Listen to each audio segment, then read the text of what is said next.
지금부터 면접에서 자주 나오는 예상 질문과 그에 대한 답변을 함께 살펴보는 시간을 가져보겠습니다. 각 질문에 대한 답변을 참고하되 자신의 가치관과 경험에 맞게 고민하고 정리해보는 것이 중요합니다. 직업상담사로서 민원 업무를 하면서 가장 어려웠던 점과 그 해결 방법은 무엇인가요?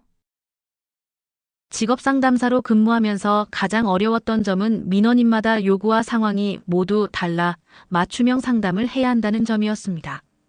이를 해결하기 위해 먼저 민원인의 이야기를 충분히 경청하고 공감 표현을 사용하며 상황을 정확히 파악했습니다. 이후 정책과 지원 프로그램을 기반으로 단계별 해결 방안을 안내했고 필요한 경우 추가 상담 일정을 잡아 지속적으로 관리했습니다.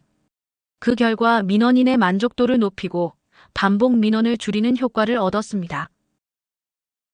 민원인이 불만을 표출할 때 어떻게 대응하시겠습니까?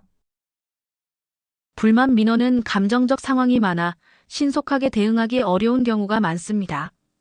저는 먼저 민원인의 불만을 끝까지 경청하고 말씀하신 점 이해했습니다와 같은 공감 표현을 사용합니다. 이후 정책과 지원 절차를 정확히 안내하며 즉시 해결이 어려운 사항은 단계별 처리 계획을 안내했습니다. 이전 근무 경험에서는 이러한 방법으로 민원인의 불만을 최소화하고 신뢰를 형성한 경험이 있습니다. 반복적인 민원 처리 업무에서 오는 부담을 어떻게 해결하시겠습니까? 민원 처리 과정에서 서류 작성과 기록 입력 등 반복적인 행정 업무가 많아 효율적인 관리가 필요했습니다. 저는 우선 업무 매뉴얼과 체크리스트를 정리하고 과거 사례를 기록하여 유사 민원 발생 시 참고하도록 했습니다. 이를 통해 업무 시간을 단축하고 민원 처리 오류를 줄일 수 있었으며 민원인에게 보다 신속하고 정확한 안내가 가능했습니다. 청년 구직자가 지원 조건 때문에 불만을 표출하며 화를 낸 상황이 있다면 어떻게 하겠습니까? 먼저 민원인의 이야기를 끝까지 경청하고 공감 표현을 사용했습니다. 이후 정책과 지원 조건을 정확히 안내하고 가능한 대안을 함께 제시했습니다. 중장년 구직자가 특정 지원금 지급을 요구했으나 제도상 지급 대상이 아니었습니다. 어떻게 하겠습니까? 정책 근거와 지원 조건을 상세히 설명하고 다른 가능한 지원 프로그램을 함께 안내했습니다. 또한 후속 안내를 위해 연락 약속을 잡았습니다. 팀 프로젝트 지원 관련 민원인이 다른 상담사와 의견이 달라 갈등이 발생했습니다. 어떻게 해결하겠습니까?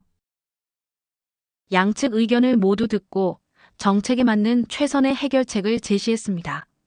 민원인과 충분히 소통하며 이해를 유도했습니다. 직업 상담사로 근무하면서 민원 업무를 수행할 때 가장 어려웠던 점은 무엇인가요? 민원인마다 요구와 상황이 달라 맞춤형 상담이 필요하다는 점이 가장 어려웠습니다. 이를 해결하기 위해 먼저 민원인의 이야기를 끝까지 경청하고 공감 표현을 사용했습니다. 그 후 정책과 지원 프로그램을 단계별로 안내하고 필요한 경우 후속 상담을 진행했습니다. 결과적으로 민원인의 만족도를 높이고 반복 민원 발생을 줄일 수 있었습니다.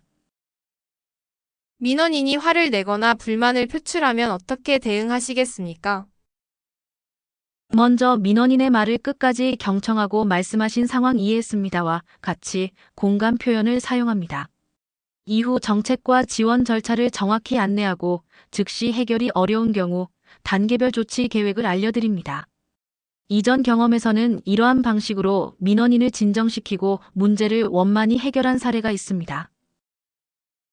반복적이고 행정적인 민원 업무가 많을 때 업무 효율을 어떻게 높이시겠습니까?